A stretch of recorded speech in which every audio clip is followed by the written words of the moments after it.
Olá a todos e todas. Hoje nós vamos estudar um contrato muito interessante que surgiu com a reforma trabalhista em 2017 e se chama contrato intermitente.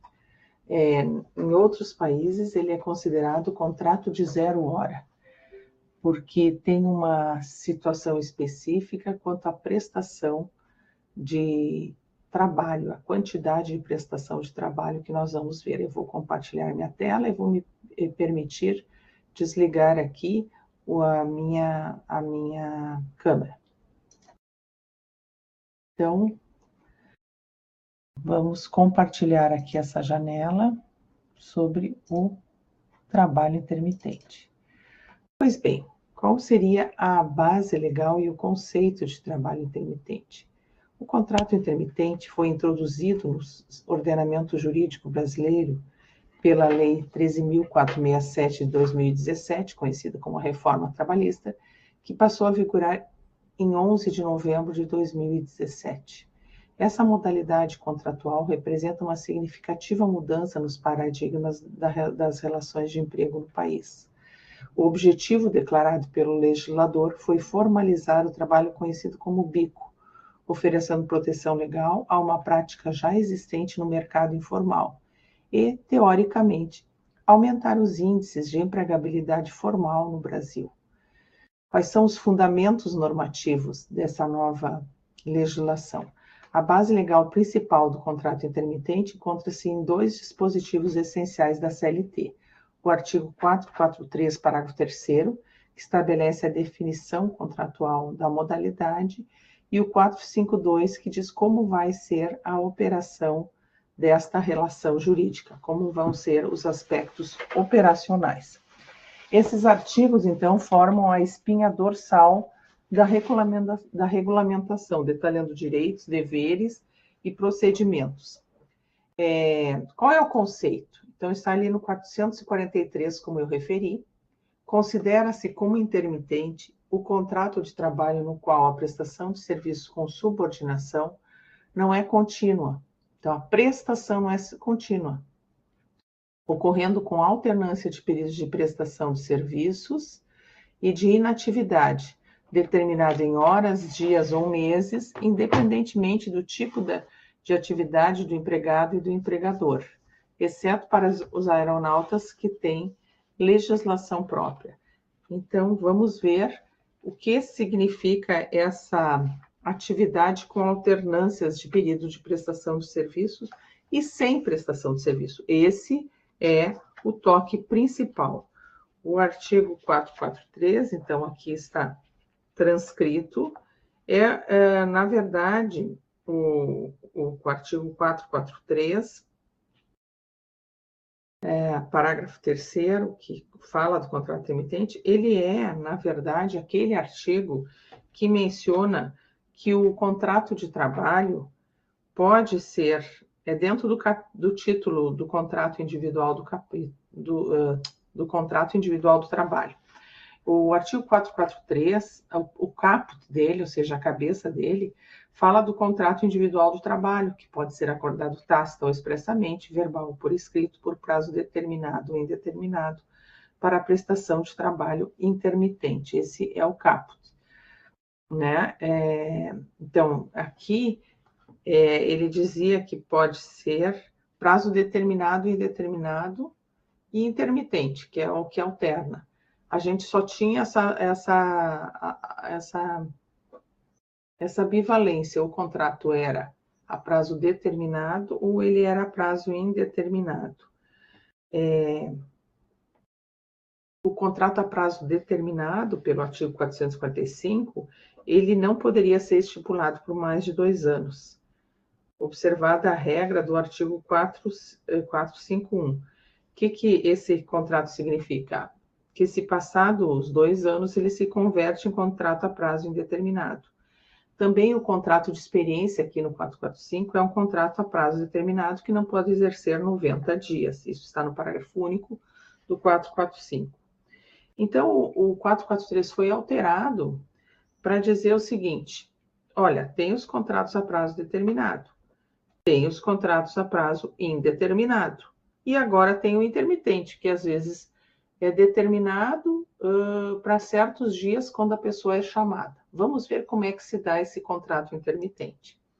O contrato de trabalho intermitente será celebrado por escrito e registrado na Carteira de Trabalho e Previdência Social. Agora seria a carteira digital. Ainda que previsto no acordo coletivo ou convenção coletiva de trabalho, conterá. Então, o artigo 452-A diz quais são os elementos desse contrato intermitente. Vamos ver. Bom, a prestação, primeiro, eu gostaria de ver primeiro as cláusulas do contrato. Então, nós vamos ver aqui quais são as cláusulas do contrato. A identificação e assinatura, o domicílio, sede das partes, o valor da hora e o dia de trabalho, que não poderá ser inferior ao valor da hora ou diário do salário mínimo, assegurada a remuneração do trabalho noturno superior ao do diurno, observado o disposto no parágrafo 12, e o local para prestação,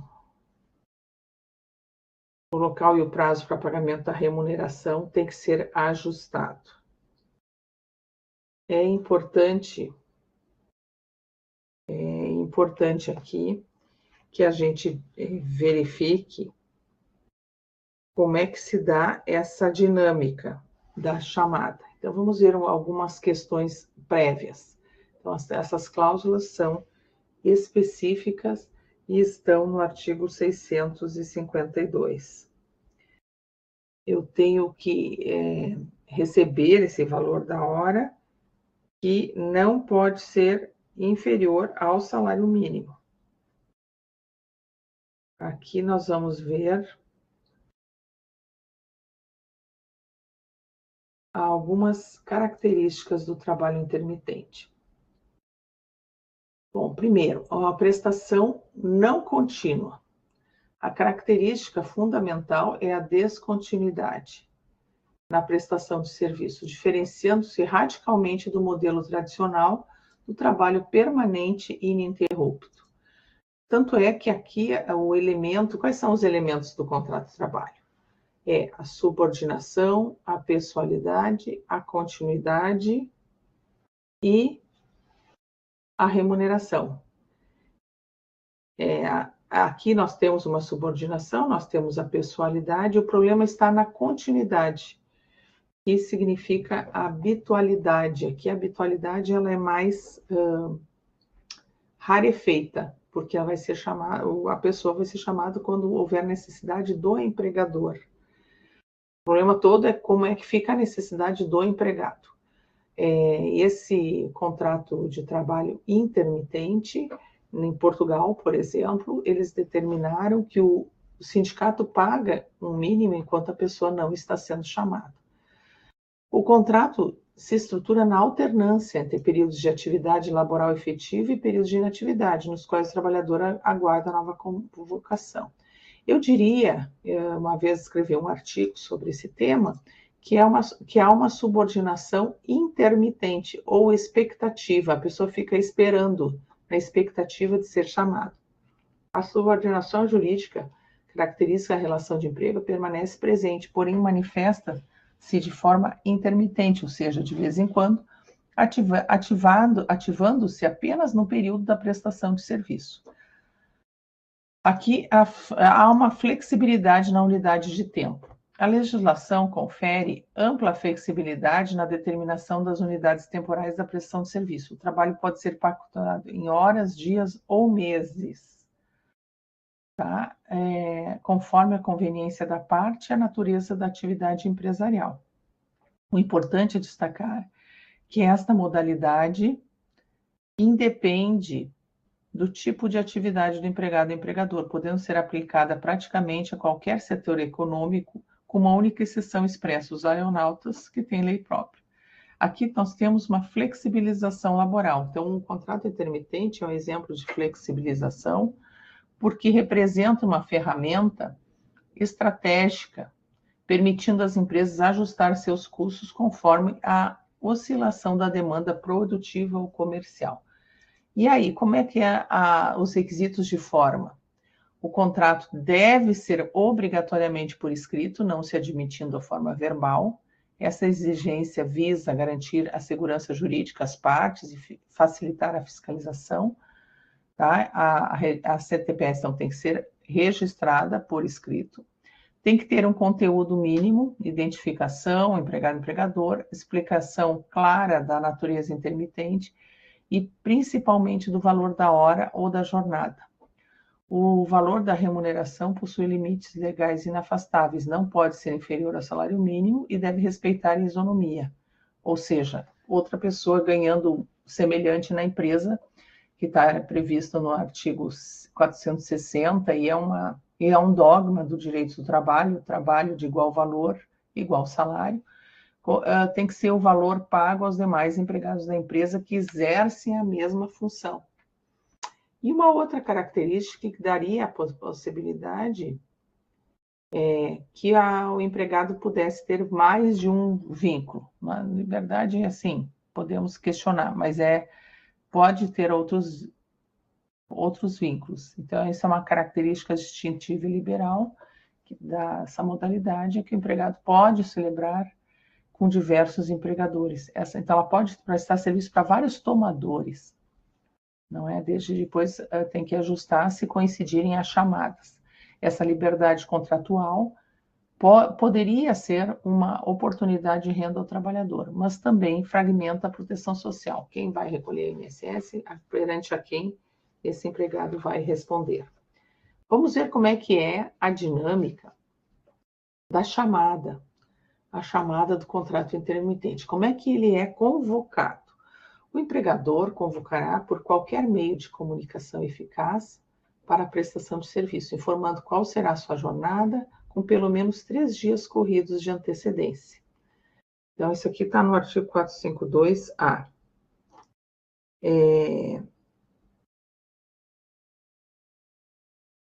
O contrato de trabalho intermitente, então, celebrado por escrito, deve ser, na hora que for acionado, o empregador deve convocar algum meio eficaz. O que significa? Telefone, WhatsApp, informando qual será a jornada e qual é o prazo para a pessoa se organizar. 3 dias corridos de antecedência. Qual é o prazo para a resposta? Recebida a convocação, o empregado terá um prazo de 24 horas para responder ao chamado. Presumido tá, recebida a convocação, terá o prazo de 24 horas, um dia útil, né, para receber o chamado, presumindo-se no silêncio a recusa. Então, aqui é o seguinte, aqui há 24 horas e antes da MP era um dia útil.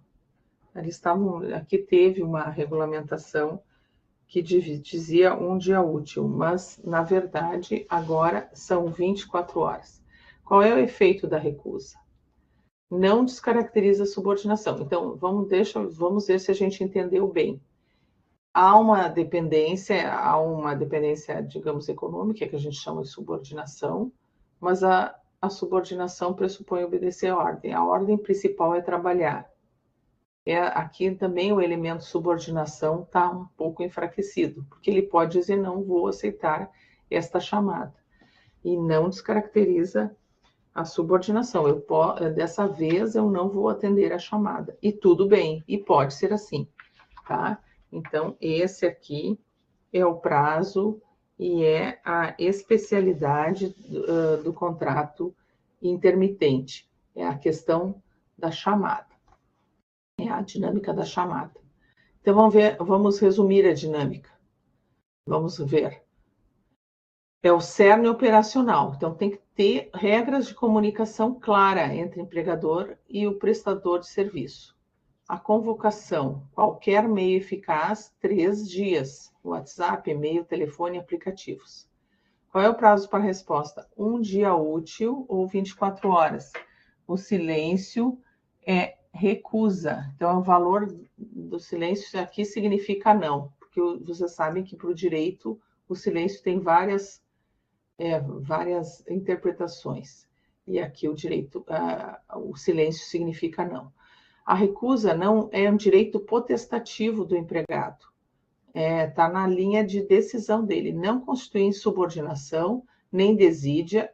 Desídia geraria rescisão por justa causa, é um dos efeitos ali do artigo 482 da CLT, e o contrato permanece vigente, aguardando futuras convocações. Se aceitar o compromisso, uma vez aceita a oferta, estabelece o vínculo obrigacional bilateral e a parte que desistir sem um justo motivo deve pagar a outra uma multa de 50% da remuneração até 30 dias. Essa aqui é a parte mais criticável, que o empregado tem que pagar uma multa para o empregador. E aqui, segurança jurídica, tanto na convocação quanto no processo, tudo deve ser documentado por escrito, especialmente com confirmação de recebimento, para evitar futuras controvérsias judiciais sobre a manifestação dos prazos e a manifestação de vontade das partes. Temos aqui ainda como é que é o pagamento, caso aceite o trabalho intermitente pelo prestador de serviço. Vamos ver os direitos que tem esse empregado. Primeiro direito. Na data acordada para o pagamento, observado o parágrafo 11º, o empregado receberá de imediato as seguintes parcelas: remuneração, férias proporcionais com acréscimo de 1/3, 13º salário proporcional, repouso semanal remunerado e adicionais legais.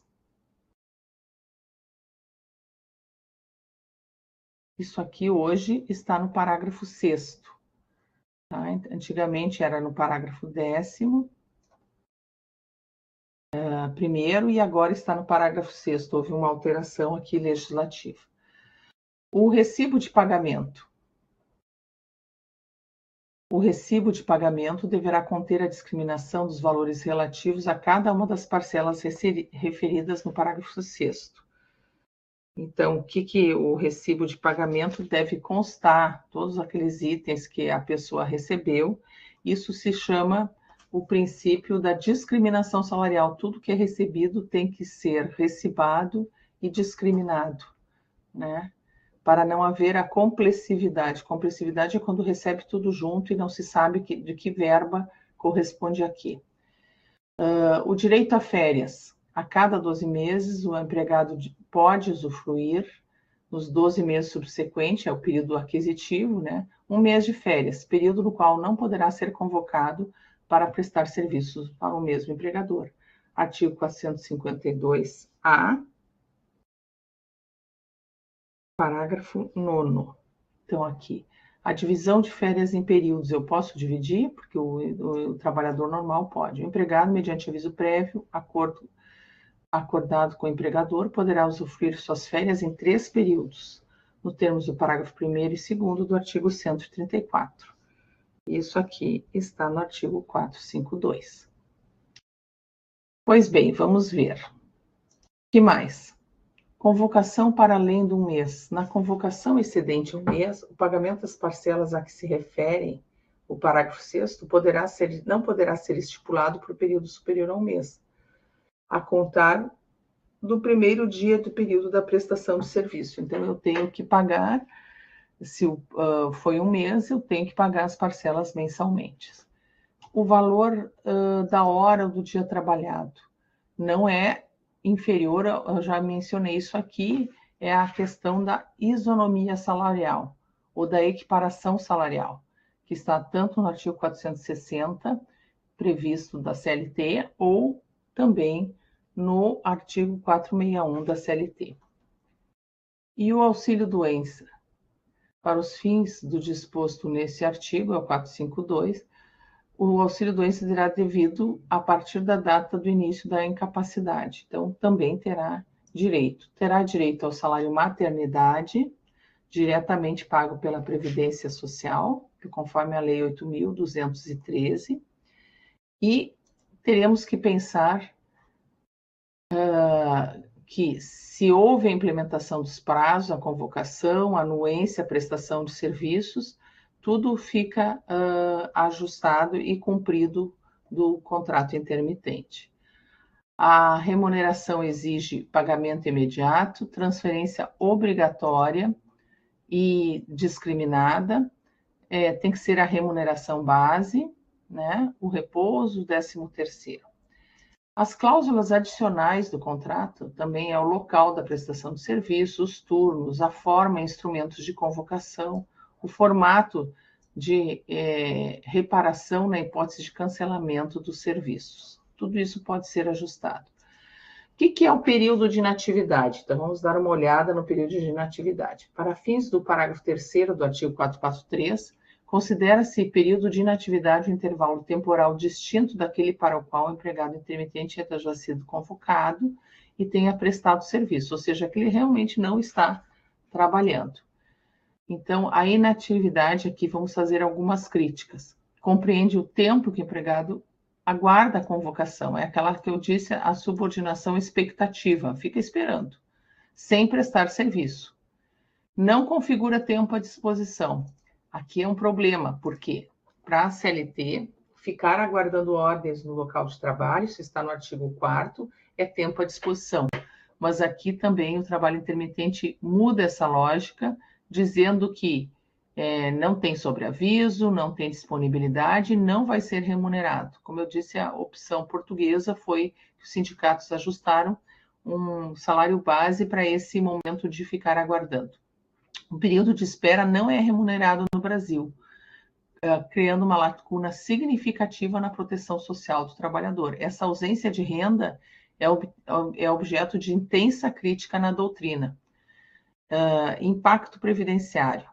Se o salário for menor ao mínimo e falta de convocações, o trabalhador é que tem que pagar a complementação para contar para fins de aposentadoria. Gera, então, portanto, um ônus adicional ao empregado. A doutrina critica e aponta que o trabalho intermitente não pode ser uma mercadoria sob demanda, algo just in time, que eu vou ali e pego alguma coisa, conforme a conveniência empresarial, que seria contra a dignidade do trabalhador. Em Portugal, o trabalho intermitente, então, tem direito a uma compensação retributiva de 20% da base salarial durante a inatividade. Na Itália, o Lavoro Chiamata prevê indenização de disponibilidade para o empregado que se obriga a atender os chamados. Esses modelos demonstram que é possível atender a flexibilidade com proteção social adequada. Período de inatividade pode prestar, então, serviço para outros tomadores? Sim, faz parte. Durante o período da inatividade, o empregado pode prestar serviço a outros tomadores que exerçam na mesma atividade econômica, ou seja, não tem uma competição, uma concorrência desleal, utilizando o contrato de trabalho intermitente ou outra modalidade de contrato de trabalho. Então, pode misturar? Pode. Isso é o artigo 452, C, parágrafo 1º. Tá? E se ficar muito tempo sem ser convocado?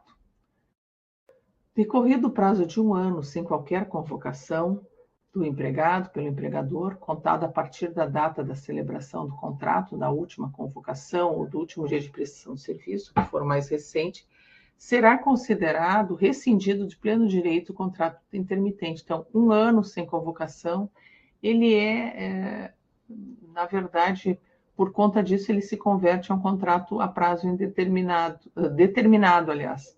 Se não houver a chamada de 1 ano, é como se ele convertesse de contrato a prazo indeterminado para determinado. Daí encerrou o contrato.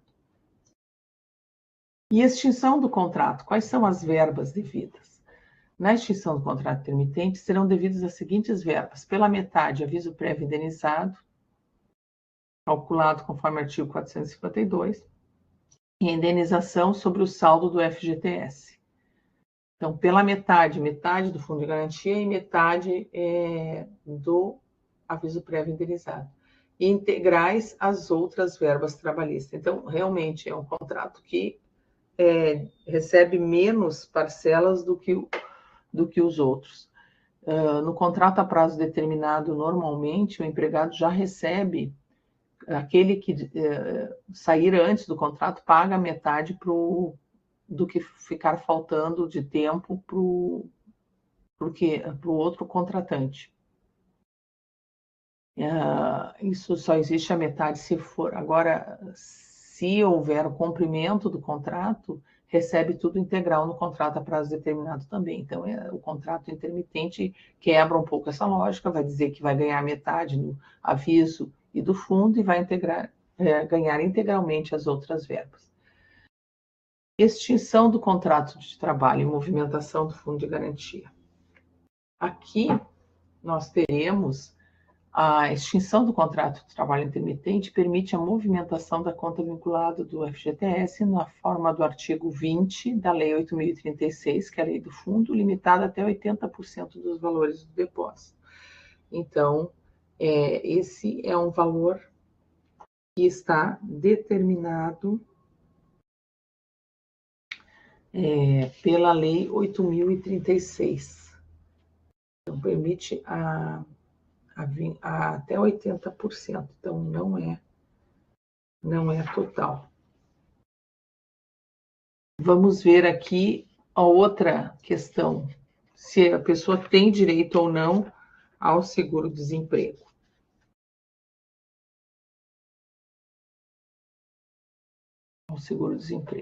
A extinção do contrato de trabalho intermitente, que se refere a esse artigo, não autoriza o ingresso no programa de seguro-desemprego. Então, assim, ele ficou aqui questionável isso, mas ele ficou sem o seguro-desemprego. Tá? Isso aqui estaria no artigo 452, letra E.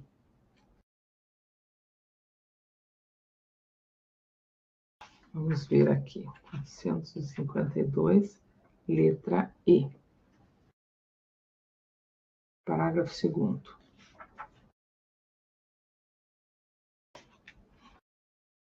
Muito bem.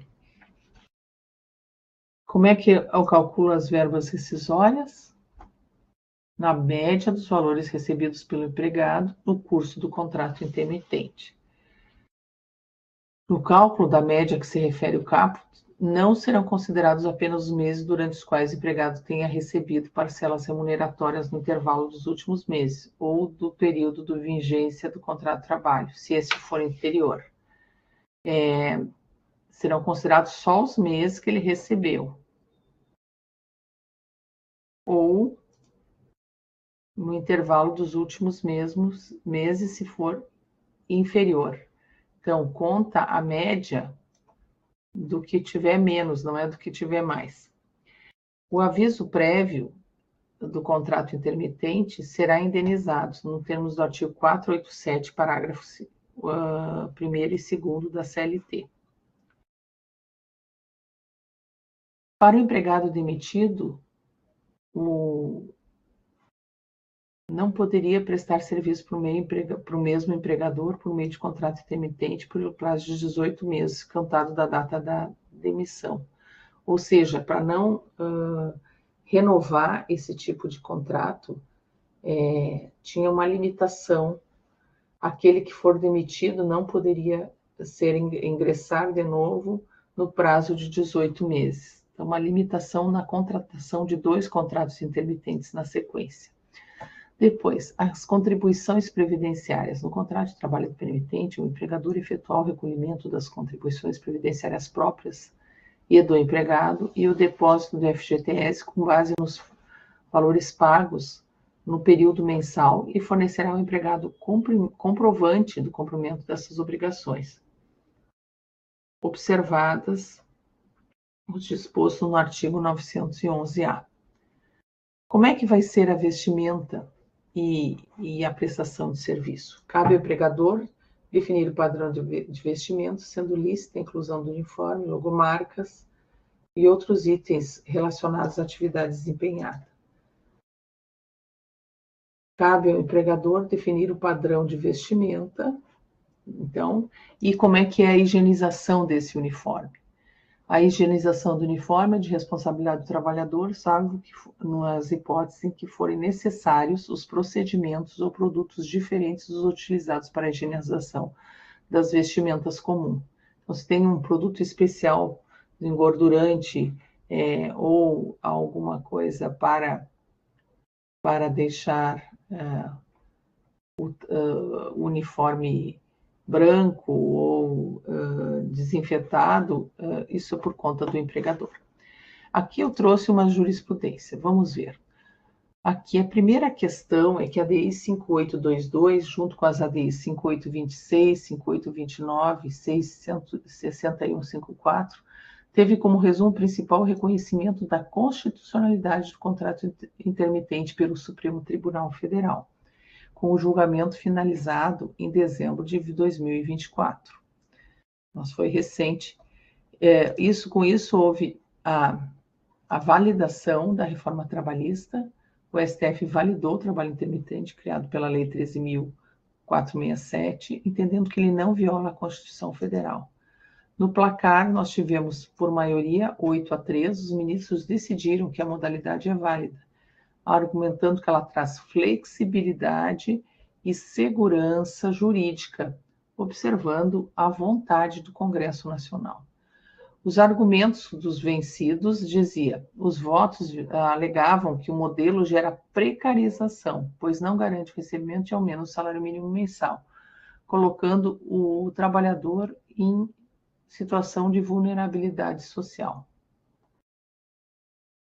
O trabalho intermitente continua válido desde que respeite os pagamentos do 13º férias com base nas horas trabalhadas.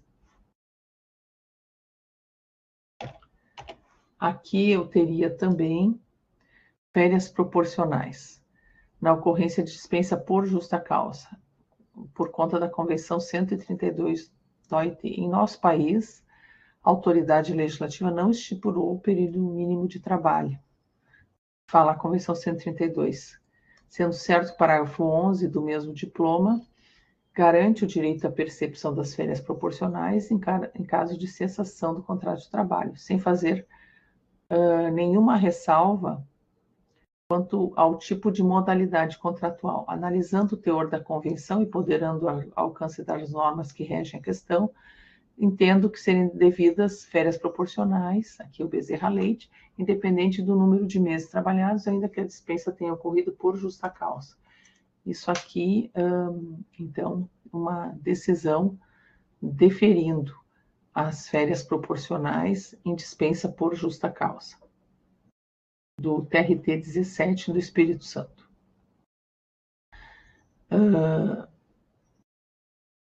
Ainda outra decisão. Estabilidade provisória da CIPA. Incompatibilidade. Discute sobre a possibilidade de contratado na modalidade de contrato intermitente participar de certame, ou seja, para a eleição de representante dos empregados da Comissão Interna de Prevenção de Acidentes. E, por consequência, se ele estaria acobertado pela estabilidade provisória prevista no artigo 10 do ADCT da Constituição Federal. O artigo 10 da ADCT, só para lembrarmos, o que diz o artigo 10? O artigo 10 estabelece a estabilidade da gestante e estabelece a estabilidade também do cipeiro, cria a estabilidade do cipeiro. Então, é interessante aqui que é um contrato precário, menor que os outros. Então, vamos ver o que diz a emenda constitucional. Será que acolhe ou não acolhe?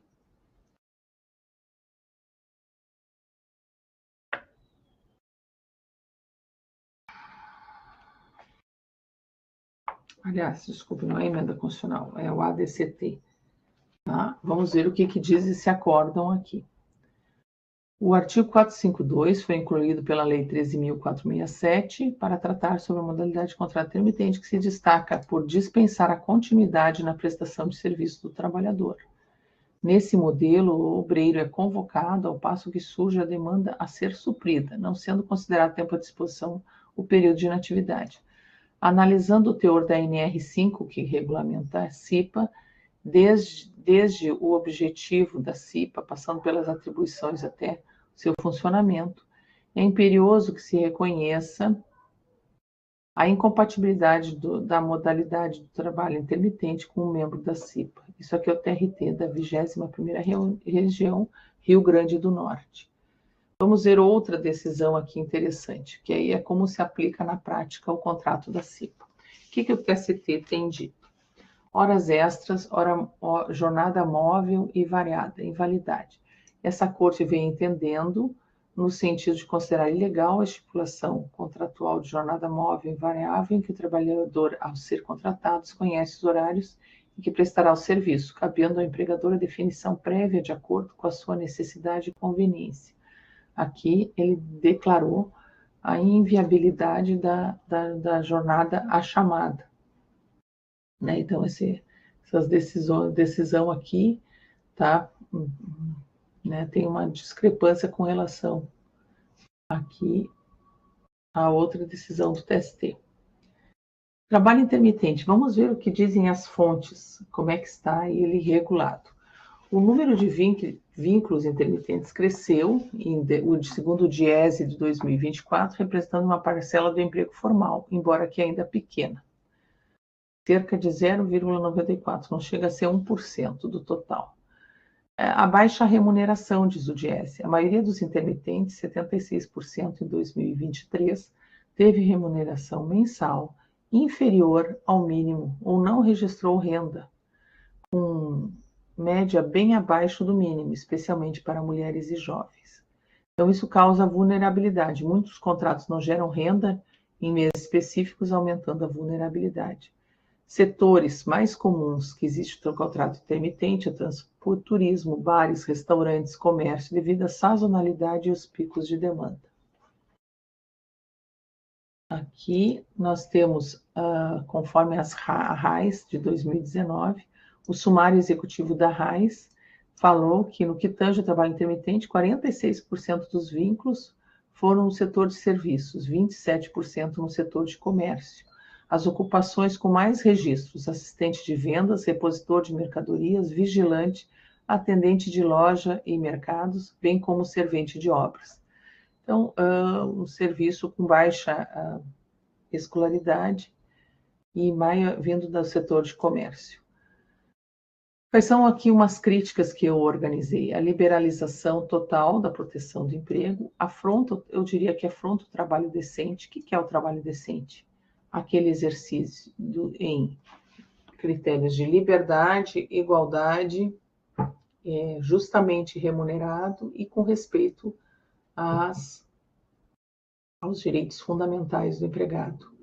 Eu entendo que essa aqui, o trabalho decente, que é uma política da OIT, que surgiu em 1999 e ainda existe, talvez o trabalho intermitente esteja aqui em rota de colisão.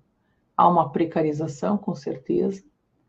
A gente poderia fazer uma analogia à Lei 6.019, porque a Lei 6.019, que fala do trabalho temporário, ele aceitava que o empregado fosse chamado por um tempo para substituir pessoal ou por uma demanda excessiva da empresa.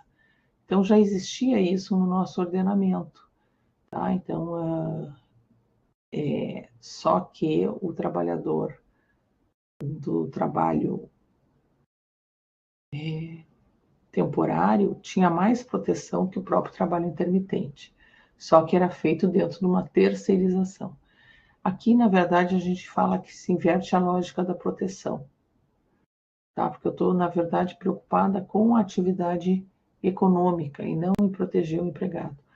Pelo artigo 195, parágrafo 14 da Constituição, eu tenho que ter um recolhimento mínimo para garantir que eu tenha prazo de carência, contribuição, configuração e cálculo de benefício para a futura aposentadoria. Aqui eu não tenho, se o empregado não é chamado, ele vai ficar fora dos recolhimentos previdenciários devidos. Teria que se alterar o artigo 21 da Lei 8.212 para que o intermitente conseguisse ter a condição sempre de segurado, ainda que ele não fosse chamado. Então, no momento, é um trabalho muito precário, que limita bastante a proteção social do trabalhador intermitente. Bom, então o STF, TST já validou para qualquer atividade empresarial, tá? Tem ainda os debates da livre iniciativa, do salário mínimo mensal. Os sindicatos podem colocar, né, garantias adicionais, né? Na pandemia, né, ele não era nem chamado, não tinha renda e não tinha auxílio imediato pela 936. Então, foi muito exposto, tá? Não foi contemplado devidamente pela pandemia. Então, a gente teria que melhorar a legislação para diminuir o impacto social. Então, a gente tem que equilibrar mais a flexibilidade empresarial e a segurança do trabalhador, e tem que ter uma vigilância permanente da sociedade e sindicatos para não significar exclusão social e retrocesso civilizatório. Aqui, quando surgiu o trabalho intermitente, foi animadora a criação de vagas, foi animador, não, digamos assim, foi razoável, né? Algumas empresas adotaram o trabalho intermitente, que se criou logo, digamos, nos primeiros meses, nos 3 meses, muitas vagas no comércio, 4.000 e poucas vagas no comércio, na construção civil e no setor de serviços também, e a maioria das mulheres é que aceitaram o trabalho intermitente. Então, só para ver, assim, que também aqui um recorte de gênero, 57% das mulheres entraram no trabalho intermitente contra 43% dos homens. Então, é uma modalidade que precisa ser revista, e eu agradeço a atenção de todos. Muito obrigada.